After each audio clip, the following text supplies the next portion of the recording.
Bon, alors, en introduction, on a choisi ce thème parce que, à la sortie du confinement, les entreprises ayant réglé leurs problématiques court terme, euh, on s'est posé la question de l'impact sur l'immobilier.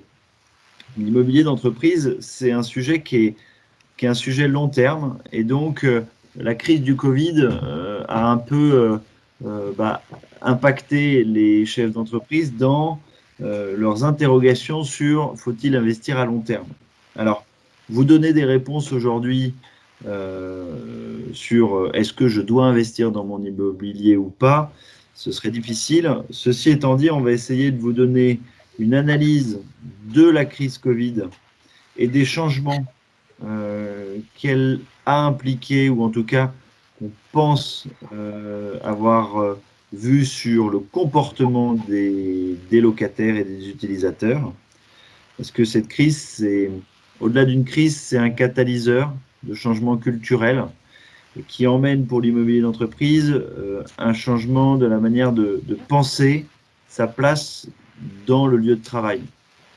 Le fait d'avoir été à distance pour la quasi-totalité d'entre nous, et de l'être encore, puisque je vous rappelle qu'on devait se voir physiquement pour parler de ce sujet, mais que le confinement, même s'il n'est plus permanent, nous impose aujourd'hui, en tout cas, de rester chez soi. Donc il y a un changement clair de comportement et qui a un impact sur les usages. Ceci étant dit, l'immobilier reste une typologie de placement qui est intéressante. Il faut bien différencier aujourd'hui, et aujourd'hui on le voit beaucoup plus sur la période de dernier trimestre que sur juillet-août, les grandes villes de la province. Les comportements sont très différents. Sur les grandes villes, on était à des taux de croissance qui avoisinaient les 1% par mois en termes de valeur sur le premier trimestre 2020. Donc on avait quand même une croissance très forte du prix de l'immobilier. Aujourd'hui, ça stagne. Donc on voit bien qu'il y a un questionnement sur l'immobilier d'entreprise au sein des grandes villes. Par contre, au niveau provincial, on voit plutôt un marché qui, à ce jour, reste positif, mais qui par contre se tourne vers des biens un peu différents et plus des biens de ville que sur des zones industrielles. Alors, avant de laisser la parole à Jugurtha, pour essayer de répondre à la question de faut-il investir dans son immobilier d'entreprise, moi j'avais juste des remarques de bon sens à rappeler parce qu'elles me paraissent importantes. Euh, D'abord, quand on investit, on a un effet endettement qui fait qu'au bout de 15 ou 20 ans, on récupère son immobilier d'entreprise dans le patrimoine. Et ça, c'est quand même un investissement fort par rapport à quelqu'un qui est locataire toute sa vie. Donc, d'un point de vue patrimonial, ça reste un investissement intéressant. L'autre sécurité qu'on a, c'est qu'on est son propre locataire quand on investit dans l'immobilier d'entreprise de l'entreprise qu'on dirige. Et dans ces cas-là, bon bah, à la fois on a un double risque, c'est que si le risque économique de votre activité s'avère, bah, du coup vous avez ensuite vous un risque immobilier, mais à la fois vous avez une sécurité très forte dans la qualité du locataire que vous connaissez mécaniquement très bien.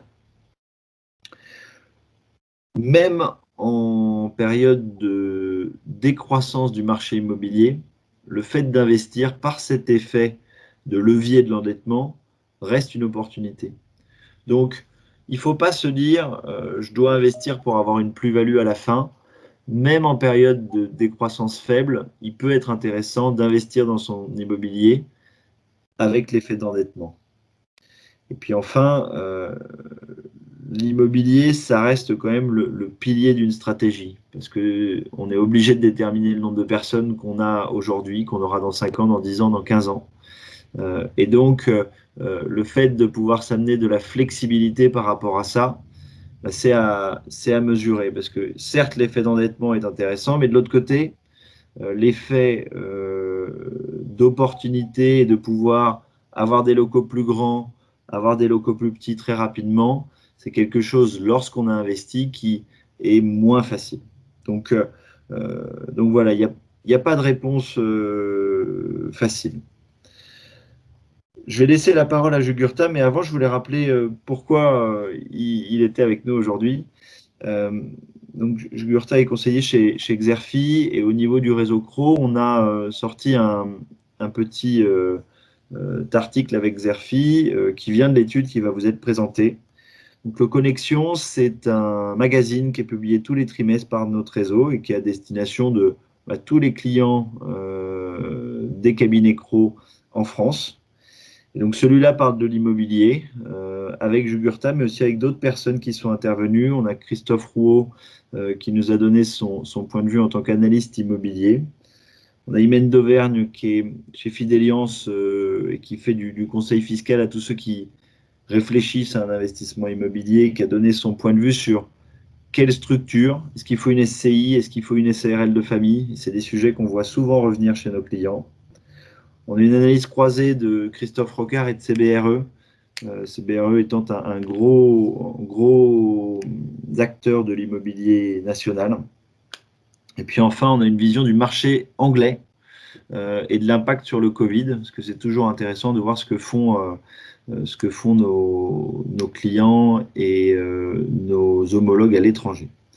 Donc voilà, donc si vous souhaitez en savoir un peu plus sur ces autres articles, surtout n'hésitez pas. Armel vous mettra un lien et on vous l'enverra postérieurement à ce webinaire pour que vous puissiez télécharger le Connexion qui vient de sortir. Et puis à partir du 1er octobre, si vous souhaitez un exemplaire papier, vous en aurez quelques-uns qui seront sur nos différents sites. Voilà, je vais laisser la parole à Jugurtha. J'espère que je n'ai pas été trop long, Jugurtha. Et du coup, je te donne la main sur le PowerPoint. Très bien, je te remercie.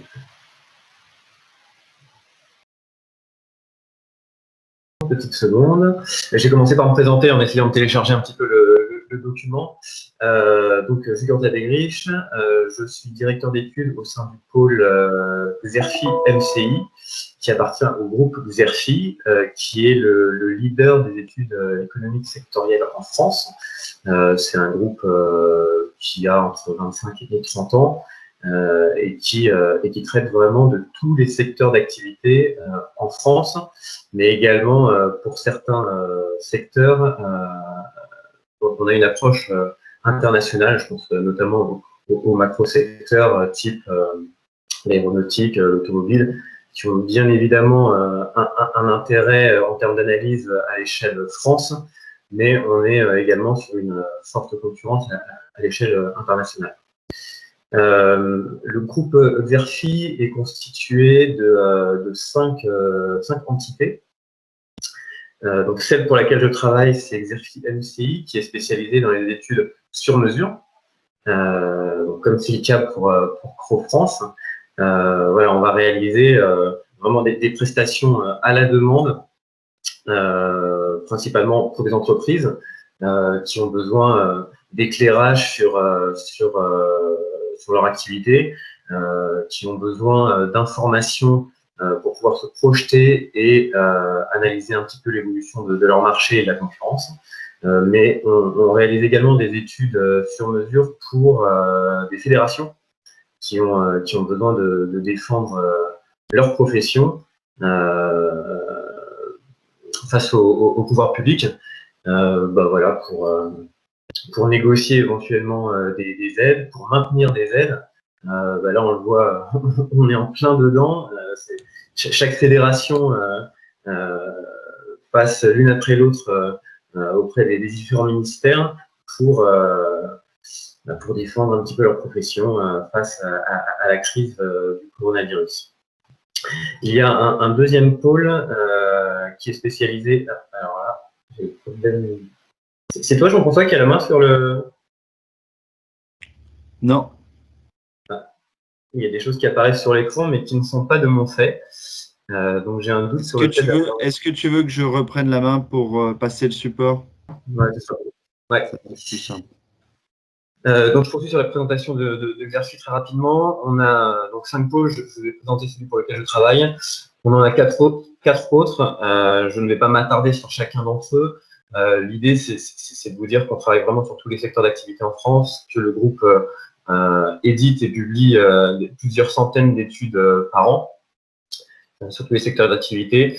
Et on dispose également d'un studio d'enregistrement qui nous permet de réaliser plusieurs catégories vidéo. Donc, c'est le pôle Xerfi Canal. Je pense qu'on a une base d'environ 1 millier de vidéos sur des vidéos de présentation d'une part de nos études, mais on reçoit également des invités extérieurs au Xerfi, très régulièrement des professeurs, des chercheurs, des personnalités politiques, des écrivains. Voilà, on les reçoit régulièrement. Toutes ces personnes ont des choses intéressantes à dire dans le domaine de l'économie. Et la plupart de ces vidéos sont d'ailleurs accessibles gratuitement sur Xerfi Canal. Voilà, maintenant je vais rentrer dans le vif du sujet. L'étude que nous avons réalisée a été découpée en 3 parties. La présentation est vraiment celle que nous avons remis à Cro.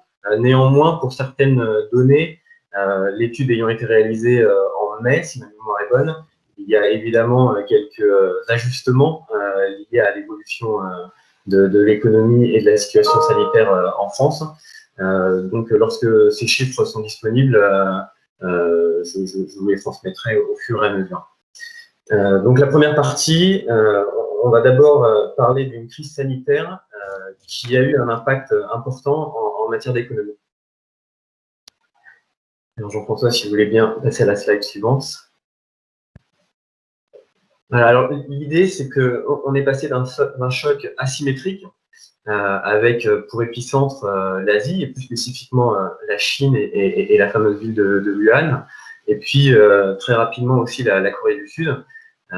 Donc ce choc était plutôt localisé, il a menacé quelques chaînes d'approvisionnement, et puis il s'est généralisé petit à petit à l'ensemble du monde, avec comme foyer secondaire l'Italie, puis l'ensemble de l'Europe, et puis aujourd'hui on voit que tous les continents sont touchés, et ce choc en fait a vraiment eu un impact majeur sur la dynamique de demande et de production de tous les pays de façon simultanée. Alors ce choc, il se compte en plusieurs points de croissance, on va le voir juste après pour la France, mais vous devez entendre assez régulièrement aux infos que toutes les prévisions de croissance pour l'ensemble des pays sont quand même assez inquiétantes. Alors ce choc, il est multicanal. Il se découpe en 3 parties. On a un effet choc d'offre, et puis on va voir après qu'il y a un effet choc demande, et puis un effet choc mixte. Pour l'effet choc d'offre, alors je ne vais peut-être pas tous les citer, mais l'idée c'est d'évaluer en fait l'impact que cette crise a sur l'offre. Cet impact, il a lieu à plusieurs échelons. Si je prends par exemple la fermeture ou le quasi-arrêt de certaines activités du fait du confinement, alors les principaux secteurs qu'on a évoqués ces derniers mois, évidemment, sont le tourisme, la restauration, ce qui concerne le commerce.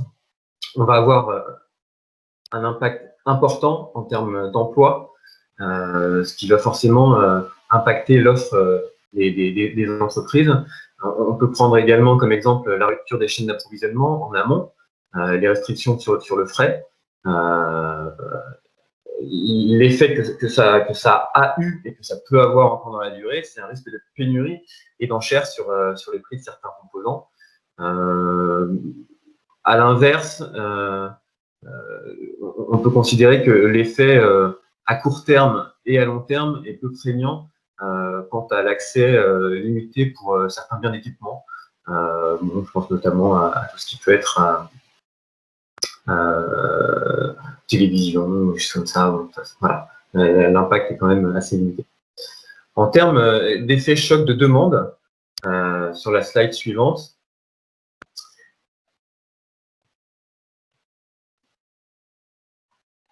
Jean-François, merci. On se rend compte au niveau des entreprises qu'on a eu et qu'on a encore aujourd'hui un gel de l'investissement et des embauches, et accompagné d'une hausse du chômage. Forcément, les secteurs les plus exposés au confinement ont eu un ajustement rapide au niveau de l'emploi, et c'est en particulier les secteurs de services. C'est aussi, on le verra tout à l'heure, on a fait un petit focus sur ce secteur-là. Au niveau des Français, on se rend compte que on a eu une hausse massive du taux d'épargne, puisque il y a eu, pendant la période de confinement, énormément de dépenses de consommation qui ont été limitées, et c'est encore le cas aujourd'hui. En fait, je vais passer assez rapidement là, sur l'effet mixte, si on peut passer à la slide suivante. Alors, avant la crise du coronavirus, les prévisions réalisées par Xerfi sur la base des données historiques de l'INSEE tablaient sur une croissance du PIB français de 1,2% en 2020. Suite à cette crise, on a eu plusieurs ajustements en fait. Initialement, lors de l'édition de cette étude, on était sur une baisse du PIB évaluée à 7,6% en France. Aujourd'hui, les dernières prévisions ont été ajustées et on table sur une baisse de 9,5% pour l'exercice 2020. Le scénario qui a été retenu par Xerfi, c'est de dire qu'il va y avoir un rebond de l'activité, un peu mécanique, on va dire, en 2021, qui sera de l'ordre de plus 8%, mais qui ne permettra pas une récupération totale de l'économie. Alors, par rapport aux chiffres qui sont annoncés en termes de consommation, on est sensiblement sur la même donnée. Par contre, l'investissement, on tablait sur une baisse de 14,5%. On est davantage autour de 18% de repli pour l'exercice 2020. Et puis également pour le chômage, on dépassera les 10%. Alors, tous les secteurs n'ont pas été touchés de la même façon. Il y en a forcément qui ont été particulièrement exposés au dévissage de l'économie. Assez logiquement, tout ce qui concerne le transport. On l'a vu notamment dans le domaine aérien avec beaucoup de grandes compagnies qui ont été fortement impactées. Évidemment, la restauration et tout ce qui concerne l'hôtellerie et l'hébergement. Et puis, il y a des secteurs tels que la construction, où les chantiers ont été mis à l'arrêt pendant plusieurs mois, qui ont été fortement pénalisés par cette crise. Et on va voir sur la slide suivante que l'ensemble de ces secteurs, en termes de valeur ajoutée, sur la partie gauche du tableau, sont les secteurs les plus exposés. On se rend compte qu'ils représentent 13% de la valeur ajoutée. Et puis, pris dans leur ensemble, avec les secteurs procycliques, c'est 30% de la valeur ajoutée qui sera entraînée dans un mouvement de ralentissement. Donc là aussi, les chiffres ont été ajustés. Je ne reviens pas dans le détail, mais voilà, l'idée, c'est de voir qu'il y a de nombreux secteurs et une frange importante de l'économie qui est quand même touchée par cette crise sanitaire. Alors, j'avais évoqué le fait qu'on ferait un focus sur les services. Alors évidemment, voilà, tourisme, hôtellerie, transport, secteur récréatif. Ce sont des secteurs qui sont plutôt stabilisants dans un contexte de récession. Et là, avec cette crise, on se rend compte qu'il n'y a pas de scénario de sortie euphorique. Alors là, c'était à l'époque du confinement. On se disait que même lors du déconfinement, en fait, à aucun moment, il n'y aura des comportements d'achat ou de divertissement compensatoires qui permettront de compenser complètement le manque à gagner pendant cette période de confinement. Donc, les prévisions, là aussi, ont été réajustées, mais on voit quand même assez rapidement que ce sont des chiffres très, très, très importants et très forts, surtout, notamment dans l'hébergement et la restauration. Les prévisions de croissance en mai 2020 pour l'hébergement-restauration étaient de l'ordre de moins 30%. Pour les services aux personnes, on était aux alentours de moins 20%. Et pour les transports, quasiment moins 15%. Donc, sur ces secteurs, je pense que le rebond va être un peu plus tardif par rapport au reste de l'ensemble de l'économie. On voit aujourd'hui, il y a beaucoup de mesures qui ont été mises en place pour soutenir ces secteurs, mais on ne sait pas encore si elles seront suffisantes pour préserver l'emploi et l'activité de chacune des entreprises. Alors, maintenant, on va attaquer la deuxième partie qui concerne l'immobilier de manière plus spécifique. L'idée, c'est de voir dans quelle mesure le fait d'être propriétaire de ces murs durant la crise, ça change la donne pour les entreprises. Je vais commencer par une approche un peu générale sur les avantages et les inconvénients d'être propriétaire de ces murs.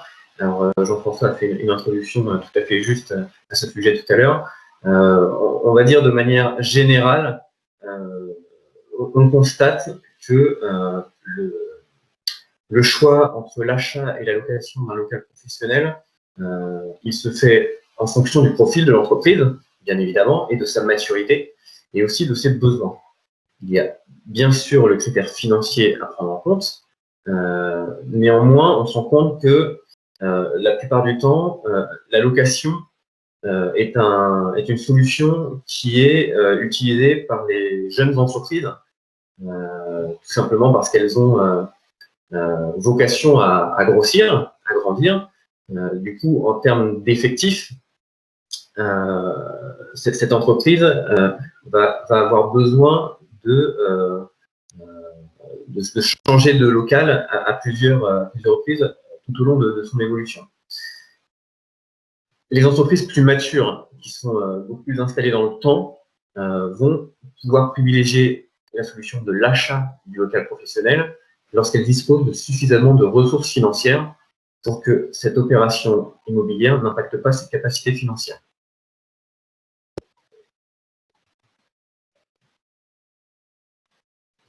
Si on prend l'exemple de l'achat d'un local professionnel,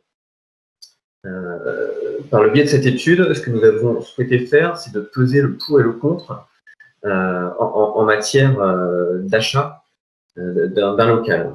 Parmi les points positifs, une entreprise qui achète un local professionnel, assez naturellement, elle va augmenter potentiellement la valeur de son entreprise et de son patrimoine.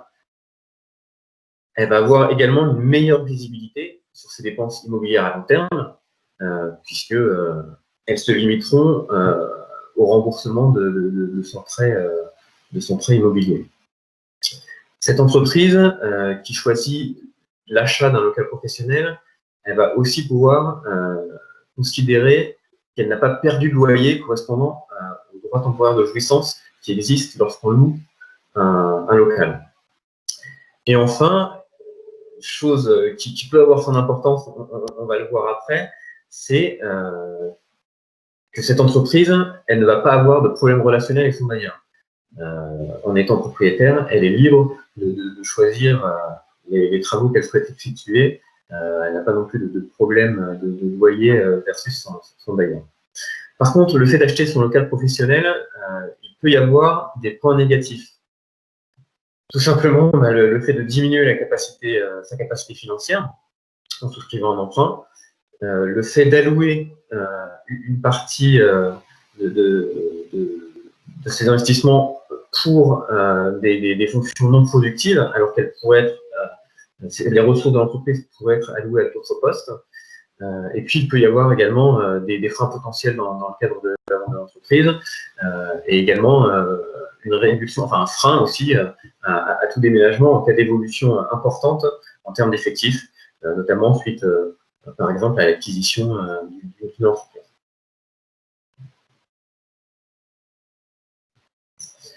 Alors, pour bien comprendre la logique qu'il y a derrière les investissements immobiliers, je vais vous présenter rapidement quelques chiffres sur les investissements en immobilier d'entreprise. On se rend compte que ces dernières années, il y a une évolution quand même assez importante des investissements en immobilier d'entreprise, qui a été favorisée par les conditions d'accès au crédit bancaire, liées évidemment à la faiblesse des taux d'intérêt. On se rend compte que ces investissements en immobilier d'entreprise, ils ont augmenté de plus de 50% en 5 ans pour franchir la barre des 40 milliards d'euros en 2019. Alors, cette évolution, elle s'explique notamment, si Jean-François voulait bien aller en slide 19, cette évolution, on la retrouve quelles que soient les classes d'actifs, que ce soit des bureaux, des locaux plutôt logistiques, des commerces, des locaux d'activité. Cette évolution, en fait, elle s'explique par des taux de rendement attractifs, liés notamment, enfin, comparativement à d'autres actifs. Néanmoins, cet intérêt croissant des investisseurs pour l'immobilier d'entreprise, il va se traduire par une augmentation des prix d'acquisition des biens immobiliers, étant donné l'offre limitée en matière d'immobilier d'entreprise. Et cette augmentation des prix d'acquisition, elle va se traduire par une baisse du taux de rendement des biens immobiliers, puisqu'il y a effectivement une hausse mesurée des loyers et une offre limitée de biens. En slide suivante, on va retrouver sous forme de graphique les taux de rendement en matière d'immobilier d'entreprise par classe d'actifs. Donc, si je prends par exemple les bureaux en Île-de-France, on se rend compte que entre le premier trimestre 2017, les taux de rendement étaient aux alentours de 4,13%. Ils sont passés à 3,63% 3 ans plus tard. Néanmoins, par rapport au taux de référence des OAT sur 10 ans, qui était en négatif en T1 2020, on se rend compte que l'intérêt et l'attractivité de l'immobilier se maintient dans le temps malgré la baisse des taux de rendement. Alors, on bascule un peu de sujet. Là, on s'attaque à l'impact de la crise sur les entreprises et sur leur trésorerie plus particulièrement. On s'est rendu compte assez rapidement que le gouvernement a mis en place une politique de stabilisation de l'activité et a mis en place une enveloppe de soutien aux entreprises. Alors, à l'époque, c'était en mai, en plein cœur de la crise, une enveloppe à hauteur de 110 milliards d'euros. On a vu que début septembre, une nouvelle enveloppe sensiblement du même montant a été de nouveau mise en place par l'État. L'idée, c'est que le gouvernement a souhaité, de manière assez forte, soutenir l'ensemble des entreprises et via plusieurs moyens. J'ai présenté une liste non exhaustive des différents dispositifs qui ont été mis en place au plus dur de la crise sanitaire, notamment la création d'un fonds de solidarité pour les TPE, les indépendants, les micro-entrepreneurs et les professions libérales, le report ou la remise des échéances fiscales ou sociales, la prise en charge des frais de personnel via un dispositif de chômage partiel qui est encore d'actualité aujourd'hui, le report du paiement des loyers et des factures d'eau, de gaz et d'électricité, la mise en place d'une garantie à hauteur de 90% par BPI-France sur toutes les nouvelles lignes de trésorerie, ou encore le report gratuit des échéances bancaires pendant 6 mois. On va voir que selon le profil des entreprises, il y a eu des impacts plus ou moins importants en matière de trésorerie. Xerfi, par le biais de son pôle I+C, a réalisé une enquête fin avril auprès de plus d'1 millier d'entreprises et de managers pour savoir comment ils percevaient leurs difficultés de trésorerie. En fait, on se rend compte que les mesures de l'État ont l'air d'être assez efficaces dans un premier temps, en tout cas à court terme pour ces entreprises, puisqu'elles ont manifesté en fait le fait que les problèmes de trésorerie seraient davantage présents en second semestre. Tout simplement parce que le report de certaines charges pendant la crise, à un moment donné, il va falloir payer tout ce qui a été reporté. Donc, c'est plutôt au second semestre 2020 que les entreprises ont manifesté une forme d'inquiétude quant à leur trésorerie. Si je prends l'exemple dans le secteur du commerce, transport, hébergement, restauration, qui fait partie des plus touchés, près de 50%, donc on a 48,8% des répondants ont indiqué que les problèmes de trésorerie seraient davantage présents d'ici la fin de l'année, alors que ils sont moins de 5% à considérer avoir des problèmes de trésorerie au moment de la réalisation de l'enquête. Alors, en slide suivante, on a constaté qu'il pouvait y avoir des différences en matière de négociation entre bailleurs et locataires et entre banques et emprunteurs. Au plus dur de la crise, il y a eu de fortes tensions entre bailleurs et locataires, et en particulier dans le secteur du commerce. Alors, malgré les mesures de soutien mises en place par le gouvernement, malgré l'appel des fédérations de bailleurs auprès de leurs membres pour négocier et entendre les difficultés des locataires, il y a eu beaucoup de tensions auprès des bailleurs qui, eux aussi, forcément, ont besoin de récupérer les loyers et n'ont pas tous fait un effort de compréhension face aux difficultés que pouvaient rencontrer certains locataires. Donc, dans ce contexte, le gouvernement a mis en place une médiatrice pour trouver des compromis lorsque les difficultés étaient trop importantes. Et puis, il a également poussé et incité certaines certains bailleurs pour annuler des loyers. Il a également mis en place un dispositif permettant de déduire du revenu imposable des bailleurs les loyers qui auraient été annulés. Alors cet appel a été relayé par les principales fédérations, mais on sait que tous les bailleurs ne se sont pas montrés toujours très... ils ont plutôt été réticents, on va dire, de manière générale, face à ce contexte et au loyer impayé. De l'autre côté, si vous voulez bien aller en slide suivante. Alors, dérogation, oui. De l'autre côté, on a un cadre complètement différent en matière de relations entre les banques et les emprunteurs. Très rapidement, les banques se sont engagées en fait auprès des pouvoirs publics à accompagner les entreprises les plus en difficulté.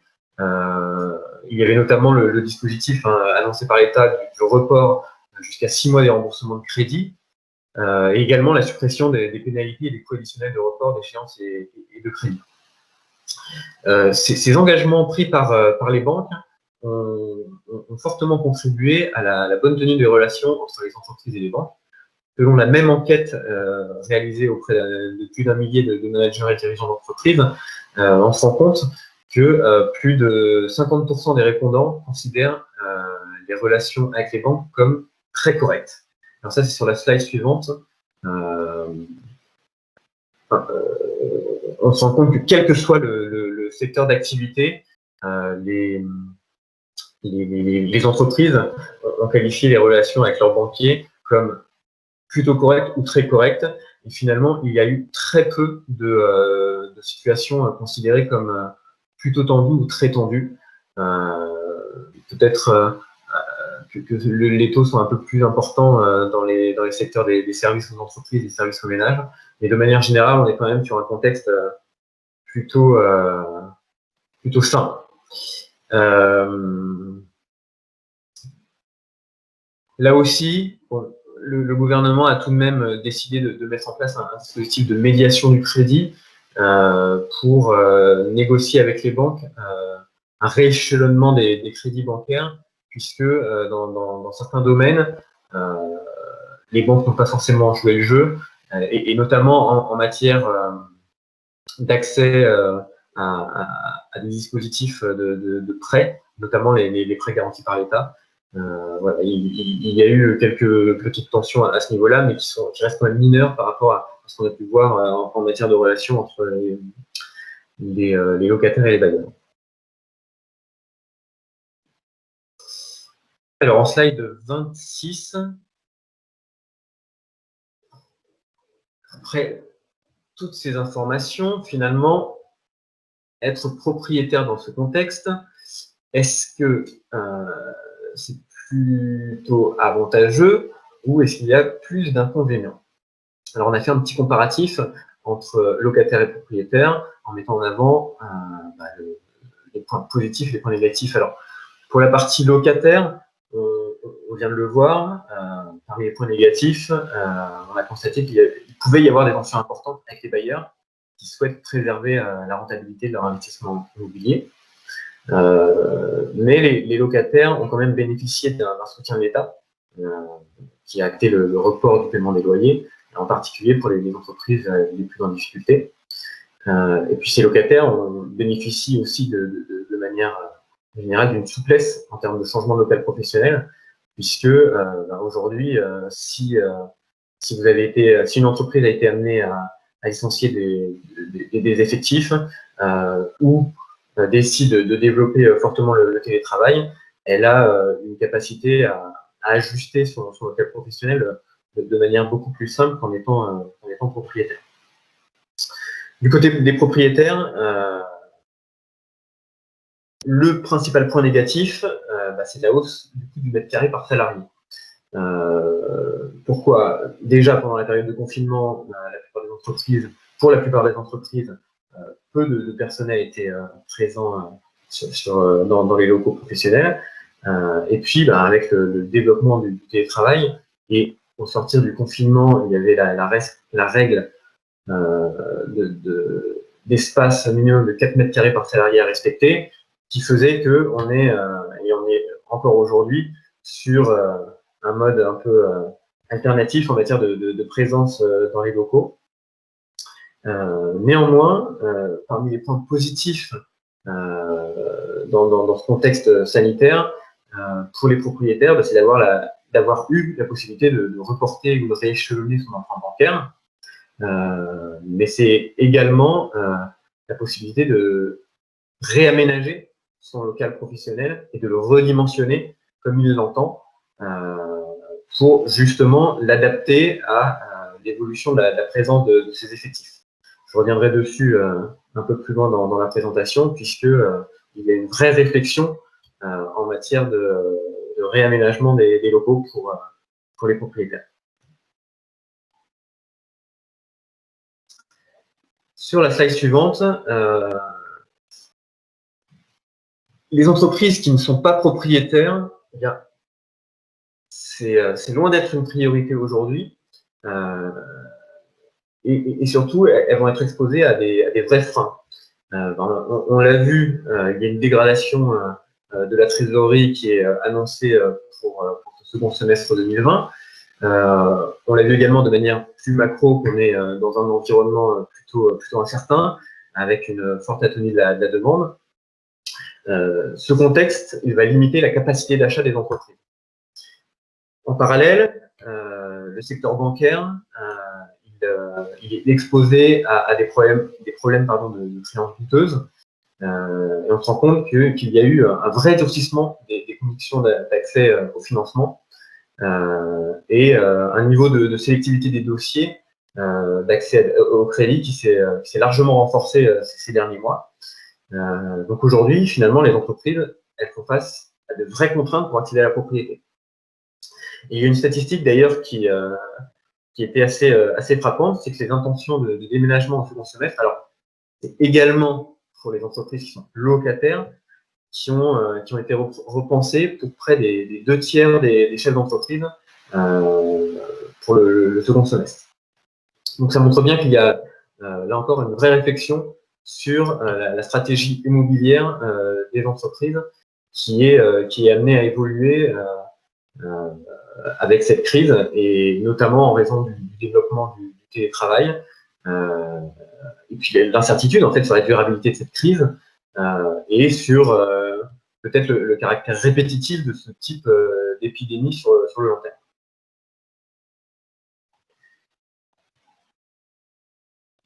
Alors, la troisième partie, elle porte sur la stratégie des entreprises en fait face à cette crise et face à la valeur d'usage de leur immobilier. auparavant, de manière un petit peu traditionnelle, l'entreprise percevait son local professionnel uniquement comme un coût financier.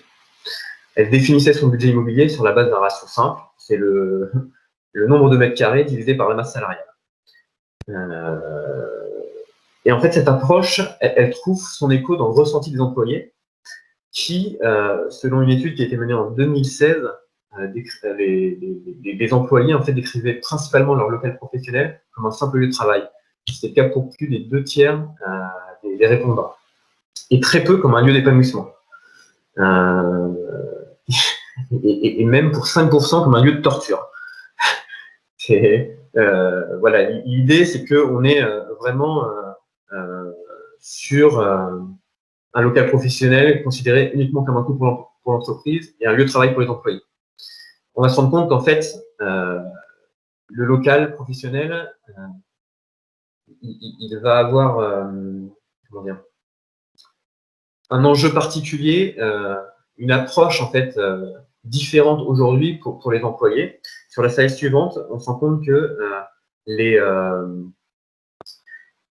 employés accordent une importance de plus en plus prégnante pour la qualité de leurs locaux professionnels, qui peut même en fait être un critère important dans le choix d'une entreprise. On se rend compte que la qualité des locaux est très important pour un quart des répondants et plutôt important pour 62% des répondants au sondage qui avait été réalisé en 2016.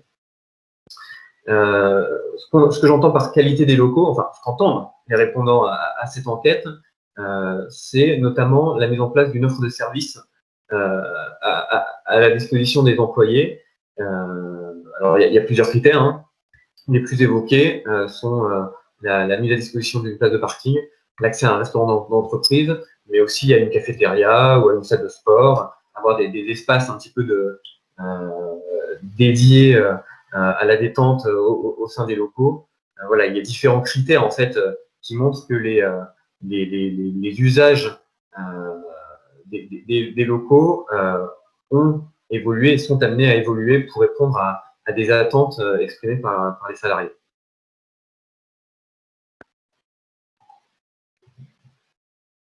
Alors, il y a déjà une première évolution des locaux professionnels et de la mise à disposition des locaux de la part des entreprises, qui est le fait d'une évolution des modes de travail. On se rend compte en fait aujourd'hui qu'il y a différents types de modes de travail qui ont émergé en parallèle en fait de l'essor du nombre de travailleurs indépendants, de la volonté en fait des employés de concilier leur vie professionnelle et leur vie privée, d'accorder peut-être un peu plus de temps à leur vie personnelle, qui a été favorisée aussi par la progression des nouvelles technologies. Je vais juste vous donner quelques exemples, je ne vais pas tous les citer, mais parmi les nouveaux modes de travail, on a notamment, alors, parmi les plus connus, le flex office ou le desk sharing, qui consiste à aménager, à désattribuer en fait les bureaux. Donc, on a des open space complètement vides avec des bureaux vides et le matin, vous arrivez, vous vous posez sur un espace libre. Parmi les choses peut-être un peu plus récentes, nouvelles, innovantes, on peut avoir des Fab Labs, qui sont des ateliers ouverts au public et qui mettent à leur disposition des machines et des outils pour la conception et la réalisation d'objets. On peut avoir également le co-living qui correspond à un mode de vie communautaire qui va concilier la colocation et le coworking. On peut avoir également le corpo working qui correspond à un espace de travail partagé au sein des locaux d'une entreprise. Et puis bien évidemment le télétravail, hein, et puis le coworking qui s'est quand même considérablement développé ces dernières années. Alors, ces nouveaux cas d'usage, ils se sont également traduits en fait par un taux d'occupation moyen des bureaux, par une baisse du taux d'occupation moyen des bureaux. Alors, la donnée qui a été mise en avant, elle concerne les bureaux en Île-de-France. Finalement, on se rend compte que seulement, que le taux d'occupation s'élève à seulement 50 à 60%. Donc, en toute logique, le dirigeant d'entreprise ne peut que se poser la question de la réorganisation de ses locaux pour l'ajuster un petit peu à la baisse du taux d'occupation des espaces de travail.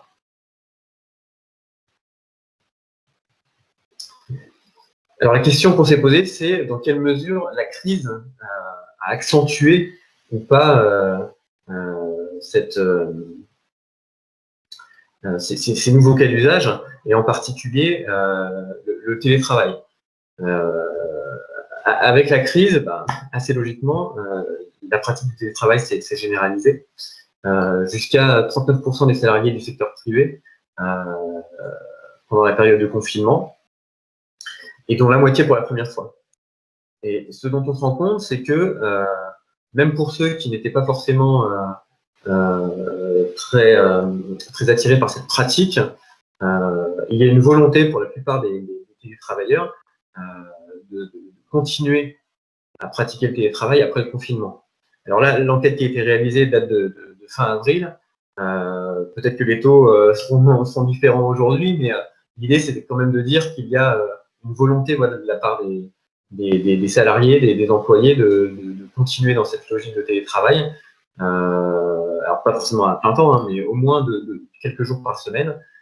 C'est le cas pour 73% de l'ensemble des télétravailleurs et de 58% des nouveaux télétravailleurs, ceux qui n'avaient jamais pratiqué le télétravail auparavant.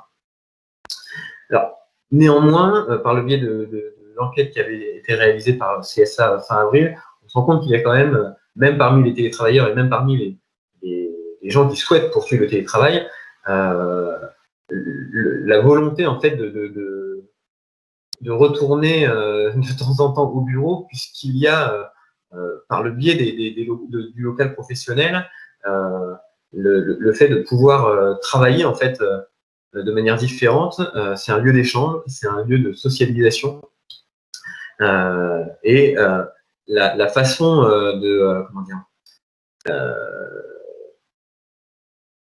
d'échanger en fait dans son local professionnel, on a le sentiment d'avoir une sorte d'émulation collective, là où le confinement en fait a mis en avant une certaine fragilisation des liens de socialisation. Alors, on a fait un petit focus sur le coworking, puisque pendant la période de confinement, c'est un secteur qui a été fortement touché, puisque de nombreux clients en fait ont suspendu, voire annulé leur contrat, notamment pour des questions financières, mais aussi tout simplement parce que par crainte en fait d'être contaminé en fréquentant des espaces partagés avec d'autres personnes, voire d'autres entreprises. Et puis finalement, on se rend compte aussi que il y a eu une nouvelle habitude en matière de télétravail qui est venue cannibaliser l'activité des espaces de coworking. Ça, c'est une approche plutôt, c'est un constat qui se fait plutôt à court terme. Mais à plus long terme, la vision qu'on a du coworking, elle est plutôt positive, tout simplement parce que de plus en plus d'entreprises pourraient être amenées à revoir un petit peu leur stratégie immobilière, ça je l'ai dit, mais c'est de diminuer peut-être leurs locaux et accorder des espaces de coworking à leurs salariés qui sont en recherche justement de flexibilité en termes de travail. Et puis, de manière globale, on constate de toute façon qu'il y a un essor du travail et du management à distance depuis la crise. Notre réunion aujourd'hui en est la preuve. Nous devions la faire en présentiel et en physique, et puis finalement, que ce soit avec sa propre entreprise ou avec des clients, le fait de travailler à distance, c'est quand même assez généralisé. Et puis, on se rend compte que c'est une pratique qui n'est pas si compliquée que ça. Alors, je ne sais pas, Jean-François, si vous voulez passer la slide suivante. Pour moi, elle ne s'affiche pas. Si, c'est bon. Alors, pour conclure, il y a plusieurs pistes, en fait, pour repenser l'immobilier, revoir sa valeur d'usage et améliorer les liens entre les entreprises et leurs employés. Alors, pardon, je pense que c'est... Il doit y avoir une slide intermédiaire, si je ne dis pas de bêtises. Voilà, c'est celle-ci. Il n'y a pas... Enfin, comment dire, on va dire qu'aujourd'hui, par rapport à la réflexion et à la stratégie immobilière que peuvent avoir les entreprises, il y a un vrai dilemme. Puisque les entreprises se posent vraiment la question de savoir est-ce qu'il faut aller vers une réduction du nombre de mètres carrés par employé. Il y a plusieurs facteurs qui vont dans ce sens, ou plutôt vers une augmentation du nombre de mètres carrés par employé. Et c'est vraiment entre ces différents critères que les entreprises doivent pouvoir se positionner et vont être amenées en fait à réfléchir et à revoir leur stratégie immobilière et la reconfiguration de leurs locaux professionnels. Les arguments qui militent pour une réduction du nombre de mètres carrés par employé, on en a relevé 4 principaux. C'est tout simplement l'accompagnement de la flexibilité des employés, qui sont davantage amenés au nomadisme, à pratiquer du télétravail et du coworking notamment. C'est la généralisation du télétravail et la volonté des employés de poursuivre cette pratique. On a également la baisse tendancielle du taux d'occupation des locaux professionnels au cours des dernières années. Et puis aussi, il ne faut pas l'oublier, la volonté de certaines entreprises de réduire leurs coûts immobiliers. De l'autre côté, les facteurs qui militent pour une augmentation du nombre de mètres carrés par employé, il y a l'importance de la qualité des locaux professionnels pour les employés. On l'a vu, c'est un critère qui peut être déterminant et c'est aussi un moyen pour les entreprises d'attirer et de conserver les talents. Alors ça, on le voit notamment pour les très grandes entreprises aux États-Unis, type Google. Il y a également des attentes importantes des employés en termes de services. C'est-à-dire qu'aujourd'hui, même s'il y a des espaces qui ne sont pas occupés par les salariés, ces espaces peuvent être transformés et aménagés pour répondre aux attentes des employés en termes de services. Ça peut être des salles de sport, une conciergerie. Mais ces espaces, ils peuvent être également utilisés pour générer des revenus supplémentaires pour les entreprises. C'est-à-dire donner accès à ces espaces à des entreprises extérieures, par exemple. Ça peut être le corpo working, que j'ai présenté tout à l'heure. Ça peut être créer un restaurant qui est accessible à la fois pour son personnel, mais également aux particuliers.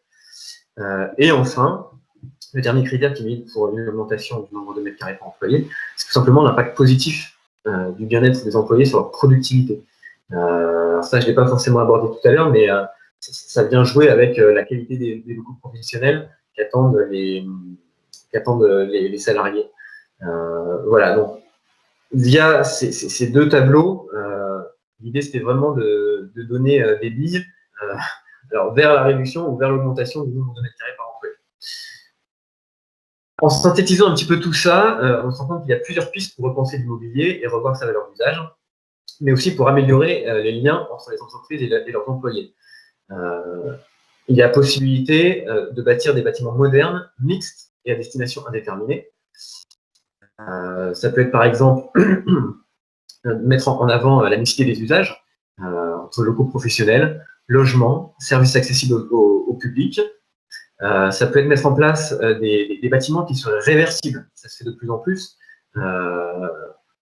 C'est-à-dire que les espaces sont aménagés en fonction des besoins des utilisateurs. Une autre piste, c'est de penser les espaces de travail comme des lieux de vie.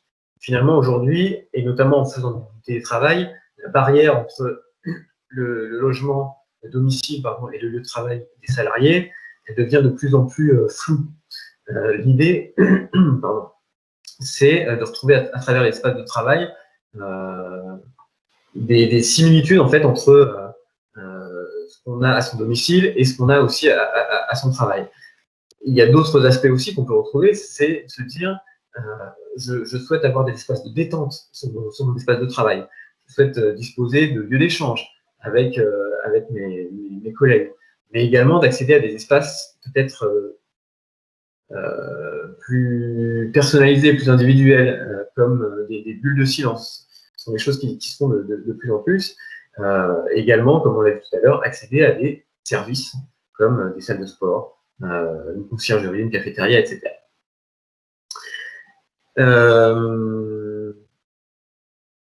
Favoriser le télétravail. Alors, pourquoi j'avais mis ça? Je ne me souviens plus. Une pratique qui véhicule une vision innovante. Ah oui, alors pardon.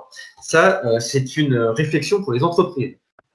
Beaucoup d'entreprises étaient peut-être réticentes avant le confinement, et c'est même sûr, je le vois dans mon entourage, n'étaient pas forcément très favorables au télétravail pour diverses raisons. Mais finalement, aujourd'hui, une entreprise, elle a tout intérêt à favoriser le télétravail, puisque c'est un critère qui peut être déterminant pour les salariés, puisque les salariés vont considérer de cette entreprise qu'il y a une vision plutôt innovante. Et ce dont on se rend compte aussi, c'est, je fais juste une petite parenthèse, j'ai vu récemment en fait qu'il y avait de plus en plus de promoteurs, alors là du côté logement, qui dans leur offre de logement intégraient de plus en plus un espace bureau, c'est-à-dire qu'on est en dessous des 9 mètres carrés nécessaires pour considérer qu'une pièce est une chambre, mais voilà, dans l'agencement en fait des biens qu'ils mettent en vente, il y a de plus en plus de promoteurs qui proposent un petit espace bureau en réponse justement à cette demande de plus en plus importante de télétravail de la part des salariés. Et enfin, pour terminer, de la part des entreprises, il y a un nombre croissant d'employés qui sont disposés en fait à ne plus avoir de poste de travail attitré, qui pourraient donc être incités à recourir au flex office et au desk sharing, ce qui leur permettrait notamment de disposer de gains en termes de mètres carrés, en sachant que ces mètres carrés dégagés peuvent également être utilisés. Alors, soit l'entreprise bascule, change de local et fait des économies en fait en matière de loyer, ou alors elle transforme ces espaces pour le bien-être des employés en créant des espaces de détente, notamment en réponse en fait aux attentes des employés. Bon, bah, merci Jules Corta, ça nous donne une belle vision de l'avenir de l'immobilier. Alors, si on comprend qu'au final, l'immobilier collaboratif apparaît, mais qu'a priori, on ressent qu'il va y avoir pas mal de migration d'entreprises à venir. Théo, qui connaît peut-être un peu la partie investisseur immobilier, est-ce qu'il faut nous recommander d'aller dans de l'investissement dans le tertiaire ou aujourd'hui, finalement, l'investissement direct reste la manière la plus simple d'acheter? Alors, bonjour à tous. Déjà, merci Jules Hurta pour cette belle présentation qui nous donne effectivement une vue un peu macro des changements qui sont en train de s'opérer. C'est vrai que donc dans cette présentation, on voyait qu'il y avait donc le côté crise et des impacts que ça a généré. Notamment quand on est propriétaire immobilier et puis les relations de tension que ça peut avoir. Et puis la troisième partie, c'était aussi comment pouvoir retrouver et créer de la valeur avec de l'immobilier d'entreprise. Donc en fait, on s'aperçoit que pour l'immobilier d'entreprise, aujourd'hui, il y a toujours donc de l'intérêt à recourir à l'immobilier d'entreprise. En fait, ta question, Jean-François, c'était de savoir est-ce qu'on a intérêt à investir sur l'immobilier tertiaire sous forme de placement, investir en direct. Si je prends un peu de hauteur en fait sur la situation d'une entreprise, aujourd'hui, en fait, il faut se poser les bonnes questions quand on est chef d'entreprise et tout dépend où on est de la vie d'une entreprise. Ce qui se passe, c'est que la crise actuelle, c'est pas elle qui fait que l'on va changer nos modes de travail, mais c'est un accélérateur de tendances de fond qui sont déjà là. Et on n'a pas attendu la crise pour revoir nos modes de fonctionnement et comment on fait ou pas du télétravail. Alors bien sûr, ça a accéléré les choses, mais aujourd'hui, c'est pas ça qui change fondamentalement, on va dire, les conseils sur une stratégie de long terme. Et c'est pour ça que je disais, ça dépend où on se positionne. La crise, bien sûr, ça a eu des impacts sur des petites entreprises qui étaient déjà un peu faibles et un peu fébriles avant la crise. Et c'est vrai que pour celles-ci, c'est très compliqué. Pour d'autres entreprises, il y a beaucoup d'entreprises, et nous on est bien placés pour le savoir, des entreprises solides qui traversent aujourd'hui cette crise-là, en faisant face. Et du coup, quand on est une entreprise qui est plutôt mature, avec de la trésorerie, et la question peut se poser en se disant est-ce que j'investis ou pas dans mon immobilier d'entreprise? Donc tout dépend en fait de à quel moment on se positionne et de quelle est la santé financière de mon entreprise.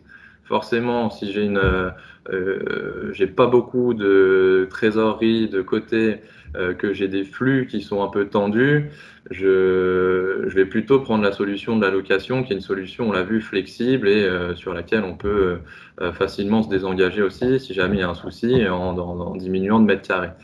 C'est la santé de l'entreprise qui fait le choix. Exactement. Je pense qu'il faut plutôt raisonner dans ce sens-là et au cas par cas. Et quand on est une entreprise plus solide, plus mature, on peut se dire, bah là, oui, j'ai intérêt à recourir à l'achat de mes locaux professionnels. Si on se projette sur le long terme, tu l'as très bien rappelé en début de la présentation, que ça crée de la valeur dans le temps, ne serait-ce que par l'effet de levier du crédit. Et j'ai vu un point sur cette présentation-là aussi qui disait qu'il y avait des conditions d'octroi qui étaient plutôt favorisées par les banques. Il faut savoir qu'actuellement, ça se durcit. Mais quand on est une entreprise avec des bilans solides, les banques sont plutôt conciliantes, qui plus est pour acheter de l'immobilier pour ses propres locaux.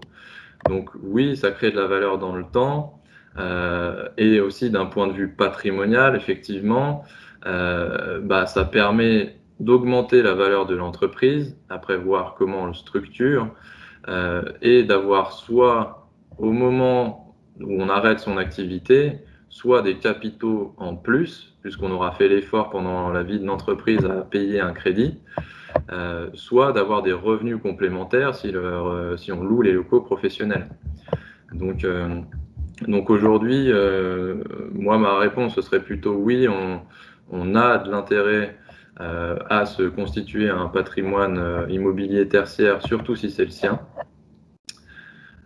Et après, effectivement, c'est là aussi notre rôle de conseil au Fideliance et Fideliance Patrimoine. On va conseiller nos clients sur soit de la structuration, soit de la restructuration de patrimoine, dont fait partie le patrimoine immobilier pour l'entreprise, donc le patrimoine société et le patrimoine à titre privé. Et donc c'est là où il faut bien structurer tout ça, et c'est là où on regarde quel est le meilleur montage. Est-ce qu'il faut qu'on ait une holding au-dessus? Est-ce que c'est ma société qui achète les locaux pro ou pas? Est-ce que je crée une SCI à côté qui achète ces locaux? Est-ce que cette SCI elle est à l'impôt sur le revenu, à l'impôt sur les sociétés? Donc ça, c'est vraiment du cas par cas. D'accord. Donc, en résumé, c'est bien maintenant qu'il faut plus regarder son entreprise pour savoir si elle a les capacités d'investir. OK. Alors, est-ce que, je vois qu'on a un petit peu dépassé, est-ce que vous avez quelques questions que vous souhaitez poser? À ce moment-là, vous pouvez tout à fait prendre le micro ou poser une question directement dans la conversation de la réunion. Alors, du coup, moi, j'aurais une question. Pour toi, Théo, on a quand même entendu une évolution présentée par Jugurtha sur les volontés de déménagement. Moi qui m'a interpellé. Jugurtha, j'entendais 2/3 des entreprises qui réfléchissent à déménager. Ça laisse penser qu'on va quand même avoir des évolutions sur la fin d'année 2020-2021 fortes en termes de locataires immobiliers. Est-ce qu'on a déjà, au niveau du coup des SCPI, qui sont des produits financiers spécialisés dans le tertiaire, des signes de risque de baisse de rendement à cause de ce phénomène, mais aussi à cause de l'autre phénomène des petits avoirs ou des réductions commerciales qui ont été faites pendant la phase Covid? Ou est-ce qu'aujourd'hui, ces structures n'affichent pas, pour l'instant en tout cas, de difficultés?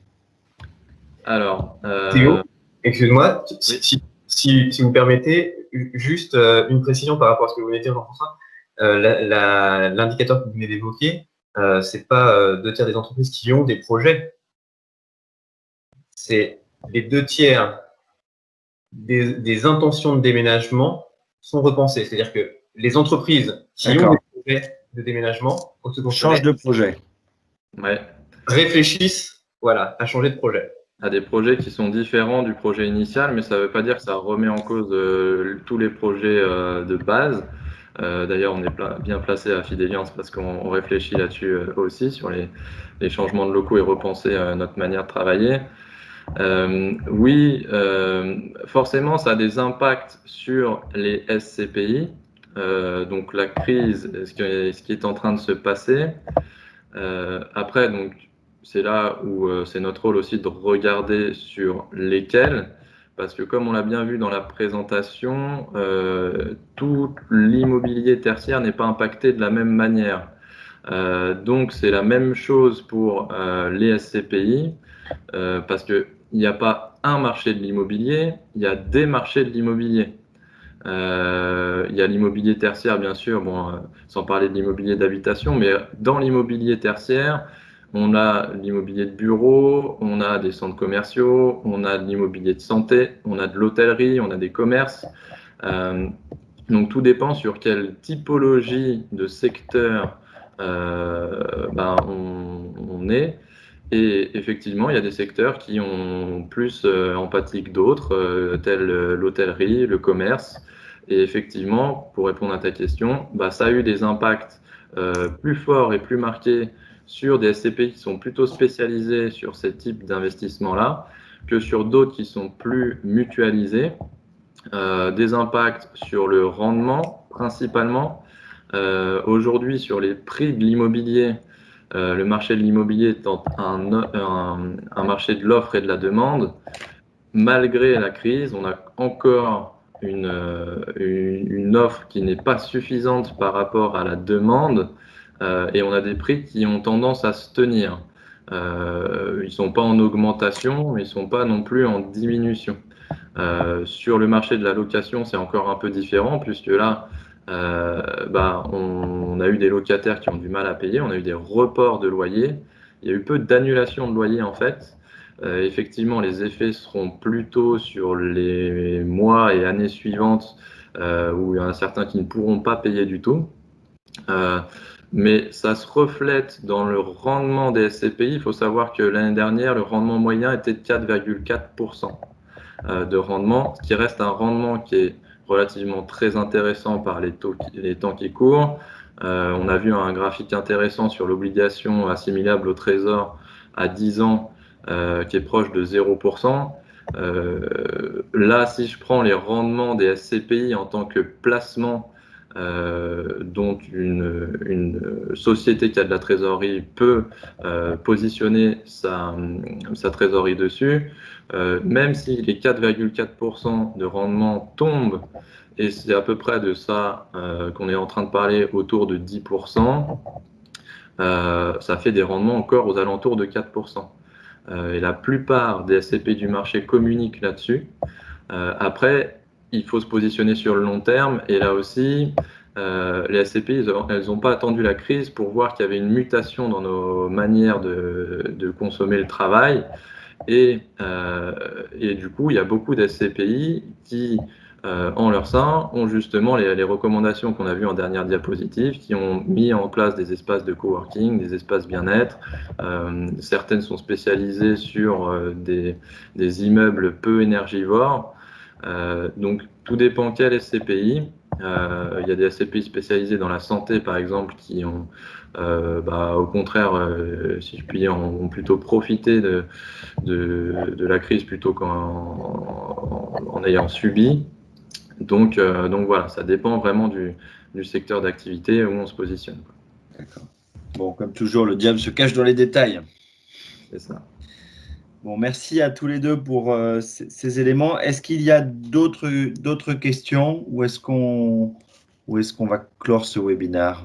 Il y a une personne qui demande si stratégiquement parlant, c'était le bon moment d'acheter ses propres locaux, si on devait attendre la fin de l'année pour faire la bonne affaire. Alors, moi, je peux donner un avis. On est aujourd'hui dans une phase d'incertitude. Donc, il y a deux solutions. La première, c'est de se positionner par rapport à son besoin personnel, puisque chaque mois qui passe est un mois où finalement on n'est pas endetté et on paye un loyer avec des charges pures. Donc, chaque mois qui passe, c'est un mois de perdu, d'une certaine manière, face à un montage avec de l'endettement. Donc, c'est le premier prisme qu'on peut regarder. Le deuxième prisme, c'est qu'effectivement, quand on est sur un investissement à 20 ans, 6 mois, c'est pas grand-chose. Donc, on saura plus de choses à la sortie de la crise Covid.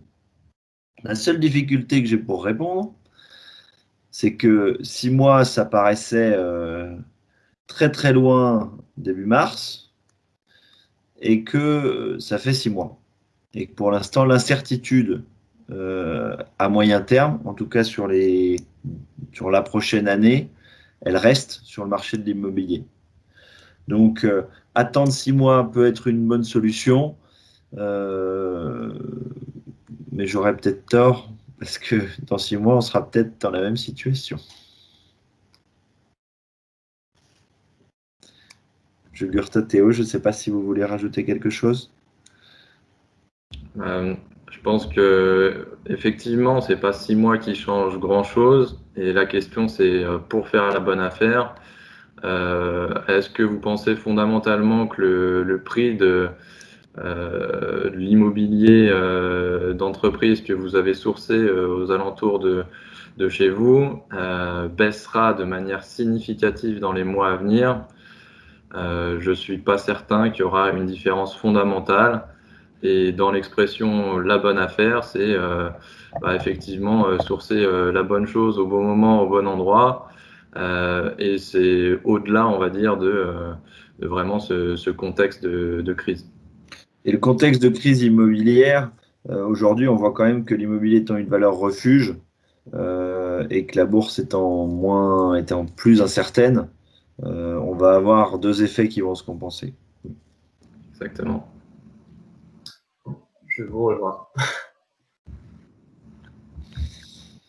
Bon, on arrive au bout de ce webinaire. Merci à tous. Merci à Julien Benatar, qui est notre secrétaire général chez Crowe, d'avoir organisé tout ça.